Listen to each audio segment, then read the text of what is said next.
CLA के last part में हमने ये सब किया था। हमने अपनी ये जो इक्वेशन है जनरेट की थी, CI is equal to G plus P CI minus 1। ये क्या करती है, इनपुट को जो प्रीवियस कैरी है उसको शो कर रही है, और CI जो हमारी इसको डिनोट किया था हमने C0 को CI से, यानी कि जो यहाँ पे जाएगी उसको CI से डिनोट किया था। तो यहाँ पे हमने अपने टॉपिक को छोड़ा था। अब इस इक्वेशन के अकॉर्डिंग जो CI है वो G plus P CI minus 1 के है। अब इससे अगर ये CI है तो ये GI होगा, यहाँ पे PI होगा, और ये CI माइनस 1 को शो करेगा। अब इस इक्वेशन से हम कैरी को इम्प्लीमेंटेशन करेंगे। हमारे पास 2 नंबर्स हैं A और B, और एक है C माइनस 1 जो कि प्रीवियस कैरी को शो करेगा, और इसका यूज करके हम सम और कैरी को प्रिडिक्ट करेंगे, यानी कि निकालेंगे। कैरी को हमने कैलकुलेट करना है। फर्स्ट केस में अगर I को 0 पुट कर दिया जाए, ये जो I है इसको 0 पुट कर दिया जाए, तो C0 G0 plus P0 C minus 1 ये रहेगा। सेम कंडीशन अगर I0 की जगह I1 पुट कर दिया जाए, I की जगह 1 पुट कर दिया जाए, तो क्या जाएगा, C1 is equal to G1 plus P1 C1 minus 1, 1 minus 1 0 हो जाएगा, तो 0 आ जाएगा, यानी कि ये इक्वेशन आएगी अगर I को 1 पुट करेंगे तो। अब देखिए हमारी इक्वेशन के लास्ट में C माइनस 1 होना चाहिए, क्योंकि वो जो हमारी नेक्स्ट कैरी आएगा वो हमारे प्रीवियस कैरी पे ही डिपेंड करेगा, जो कि हमारा सबसे पहले एडर का किसी पर्टिकुलर एडर का कैरी होगा। तो C0 की वैल्यू क्या है हमारे पास, G0 plus P0 C minus 1। अब यहाँ पे लास्ट में C0 आया है, तो हम C0 की वैल्यू को यहाँ पुट कर सकते हैं। तो हमारे पास क्या आएगा, G1 प्लस P1 C0 की वैल्यू हमने G0 plus P0 C minus 1 यहाँ पुट कर दी।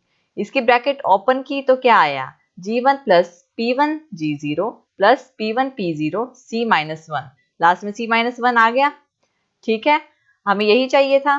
सेकंड इक्वेशन में हमारे पास C0 आया था, और हम जब इक्वेशन को पुट किया, C0 की इक्वेशन को इसमें पुट किया, तो राइट हैंड साइड पे अगेन C माइनस 1 आ गया। हमें यही चाहिए था राइट हैंड साइड पे। अब सेम कंडीशन, पहले हमने I0 पुट किया था, अब इसमें I1 पुट किया था, अब I2 पुट करेंगे। C यहाँ पे I की जगह 2 आ जाएगा। C2 is equal to G2 plus P2, यानी 2 माइनस 1 1, यानी C1। अब अगेन यहाँ पे C1 है, हमें C माइनस 1 चाहिए। C1 की वैल्यू क्या है, ये है C1 की वैल्यू। तो हम अपने C1 की वैल्यू यहाँ पे पुट कर देंगे C1 में, तो हमारे पास क्या आएगा, C1 की जगह ये जो वैल्यू आई थी ये पुट की, अगेन इसकी ब्रैकेट को ओपन करेंगे, तो हमारे पास क्या आएगा, G2 plus P2 G1 P2 P1 G0 plus P2 P1 P0 C minus 1। हमारे पास फिर से I2 की वैल्यू आ गई, और राइट हैंड साइड में C माइनस 1 आ गया। देखिए आप सोच रहे होंगे कि हम ऐसा कर क्यों रहे हैं। ऐसा इसलिए कर रहे हैं क्योंकि जो हमारा एडर है, जो हम पर्टिकुलर एडर, जैसे कि ये है, इसमें C इन माइनस 1 की वैल्यू हमारे पास पहले से होगी। अगर हमें यहाँ पे कैरी चाहिए तो हमें वेट करना पड़ेगा, ये दोनों ऐड होंगी, पहले सम आएगा फिर कैरी आएगा, फिर ये नेक्स्ट बिट्स जाएंगे, फिर ऐड होगा, फिर सम आएगा, फिर कैरी आएगा, अगेन यहाँ से इनपुट जाएंगी, फिर सम आएगा, फिर कैरी आएगा। तो हमें इसके लिए वेट करना पड़ता है। लेकिन अगर हम ये वाला मेथड यूज कर रहे हैं और हमें C इन की वैल्यू पता है, तो इस मेथड से हम डायरेक्टली C1 C2 की वैल्यू को C3 की वैल्यू को कैलकुलेट कर सकते हैं। इसी रीजन की वजह से हम इसका यूज करते हैं। हम कैरी को इजीली प्रिडिक्ट कर सकते हैं, क्योंकि कोई भी हम एडिंग करते हैं तो पहले सम आता है, कैरी बाद में आता है, हमें उसके लिए वेट करना पड़ता है। और इस मेथड से क्या होता है, हमें उसके लिए वेट नहीं करना पड़ता, हम कैरी को प्रिडिक्ट कर सकते हैं। इसीलिए इसका नाम है कैरी लुक अहेड एडर। अब इसी तरह से हमने C-1 का यूज कर C2 की वैल्यू भी कैलकुलेट हो गई, C1 की भी हो गई, C0 की भी हो गई। सेम कंडीशन हम C3 की भी कर सकते हैं। अगर हम I को 3 पुट कर दें, I is equal to 3, C3 is equal to क्या होगा, G3 plus P3 plus C2। ठीक है ना। है। और तो अब क्या होगा, अब C3 यहाँ पे C2 है, C2 की वैल्यू हमारे पास ये आई है, ये वाली C2 की वैल्यू यहाँ पे पुट कर देंगे, वही कंडीशन, वैल्यूज पुट कर रहे हैं हम। अगेन इसकी ब्रैकेट ओपन करेंगे तो हमारे पास क्या आएगा, P3 को अंदर मल्टीप्लाई करेंगे, G3 plus P3 G2 plus P3 P2 G1 plus P3 P2 P1 G0 plus P3 P2 P1 P0 C-1। देखो यहाँ से हमारे पास C3 की वैल्यू भी आ गई C-1 का यूज करके, यानी इससे हमारा टाइम बचता है, जिस वजह से हम इसको यूज करते हैं। अब हम देखेंगे इसका लॉजिक सर्किट। अब इस सर्किट का यूज करके हम क्या करेंगे, इम्प्लीमेंटेशन करेंगे जो हमने किया है। देखिए ये शो कर रहा है हमारा G3 P3 G2 P2 G1 P1 G0 P0। हमने अपने लास्ट टाइम में क्या किया था, लास्ट टॉपिक में C0 इज इक्वल टू, ये कैरी जनरेटर आया था हमारे पास, ये कैरी प्रोपगेटर आया था, यानी कि P क्या शो करेगा, एक्सोर को शो करेगा और G एंड को शो करेगा। तो अगर हम G3 की वैल्यू लेते हैं तो क्या होगा, A3 इंटू B3, और P3 यानी ये P3 की वैल्यू लेंगे तो A3 एक्सोर P3 B3, same P2 की वैल्यू लेंगे तो A2 एक्सोर B2, P1 की लेंगे A1 हो जाएगा एक्सोर B1, P0 की लेंगे A0 एक्सोर B0, वही कंडीशन आई है। अब यहां से देखिए इसको हमने एंटर करवाया है एक्सोर गेट से। अब इसमें क्या होगा, सबसे पहले हम S3 की वैल्यू कैलकुलेट करते हैं।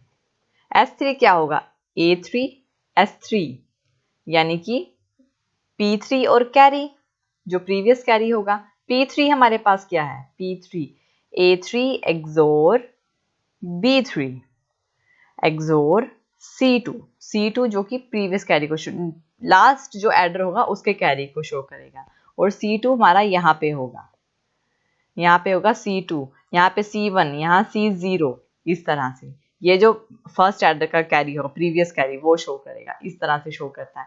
तो यहाँ से S3 की वैल्यू आ जाएगी, सेम S2 की, S1 की और S0 की वैल्यू आ जाएगी।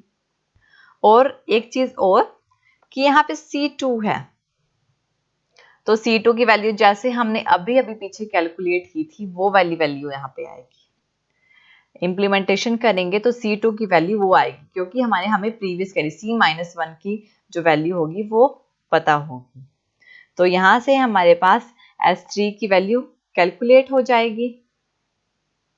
यहाँ से हमारे पास इन सब के सम आ जाएंगे, ये एस सम को शो करता है ना, ये हमारी जो प्रीवियस कैरी है वो शो कर रही है। और जो C3 है, यहाँ से हम C3 की वैल्यू कैलकुलेट कर सकते हैं, यहाँ से हमारे पास S3 की वैल्यू आ जाएगी, C3 की हमारे पास वैल्यू कैलकुलेट हो जाएगी, क्योंकि हमें C3 की वैल्यू कैलकुलेट करेंगे तो C2 की जरूरत होगी। सबसे पहले हमें जरूरत होगी C-1 की, हमें ये वाली वैल्यू पता होनी चाहिए, तो हम सारी वैल्यूज को कैलकुलेट कर सकते हैं। यानी अगर सिंगल वर्ड्स में बोला जाए तो हमारे पास A और B की वैल्यूज तो पता ही होंगे और प्रीवियस कैरी पता होगी, तो हम डायरेक्टली अपना आउटपुट कैरी को कैलकुलेट कर सकते हैं, यानी डायरेक्टली C3 की वैल्यू को कैलकुलेट कर सकते हैं, जैसे कि अभी अभी हमने की है उन वैल्यूज का यूज करके। क्योंकि ये जो एक्सोर और एंड गेट्स होते हैं जो इसमें लगे होते हैं, ये टाइम लेते हैं कैरी को जनरेट करने में, और कैरी लुक अहेड एडर का यूज करके हम डायरेक्ट कैरी को प्रिडिक्ट कर सकते हैं कि हमारा कैरी क्या हो सकता है। यह है हमारी कैरी लुक अहेड एडर, और यहाँ पे हमारा टॉपिक कंप्लीट होता है। Thank you for watching this video. आप और वीडियोस के लिए हमारे चैनल लर्न एंड ग्रो पे सब्सक्राइब कर सकते हैं। Thank you.